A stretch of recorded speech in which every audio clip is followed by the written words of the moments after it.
ابھی ہم اس بندے کے پاس جا رہے ہیں، یہ گراؤنڈ میں ہی بیٹھا ہے، تو دیکھتے ہیں کیا پڑھ رہے ہیں۔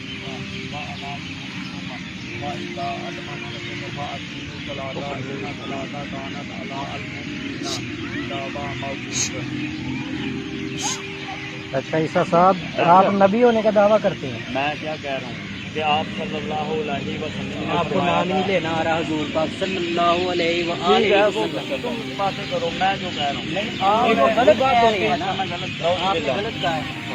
میں نے تمہیں اللہ کا پیغام پہنچانا تھا، میں نے پہنچا دیا۔ مجھے اللہ کا پیغام پہنچاؤ، مگر جو آپ دعویٰ کر رہے ہو وہ کیسے کر سکتے میں ہیں؟ کر رہا ہوں نا، کیا ثبوت ہے؟ میں کر رہا ہوں۔ ثبوت کیا ہے؟ ثبوت یہ ہے کہ مجھے اللہ تعالیٰ کی طرف سے حکم ہے، محمد صلی اللہ علیہ وسلم کے ذریعے نام ہی نہیں صحیح لے رہے آپ، ان کے ذریعے آپ کو صحیح نام ہی نہیں لینا آ رہا۔ مجھے نہیں نہ لینا، کیوں نہیں لینا آ رہا؟ نہیں نہ لینا آ رہا، کیوں نہیں لینا تو آ ایتھوں چلا جا۔ میں تینوں کہہ رہا ہوں کہ تو ایتھوں چلا جا، ایتھوں چلا جا، بس چلا جا ایتھوں۔ میں خدا دی قسم تینوں کہہ رہا ایتھوں تو چلا جا، چلا جا، یہ اپنے پیو دا ایتھوں چلا جا، چلا جا ایتھوں۔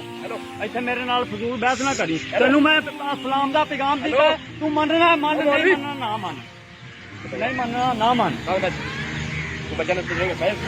میں انہاں نوں اسلام دا پیغام انہیں مننا ہے من، نہیں مننا نہ من۔ میں تڑی لانا، انہیں مننا منے، نہیں مننا نہ من۔ کی تڑی کرا تو بھی کرے گا، تسی سارے مارو مجھے، مارو سارے مینوں، بے فضول انہوں نے میں جا کے اتنے دین دا پیغام نہیں کیا۔ میں انہوں نے کیا مننا منو، نہیں مننا نہ منو۔ چل جا پھر، جا کام کر۔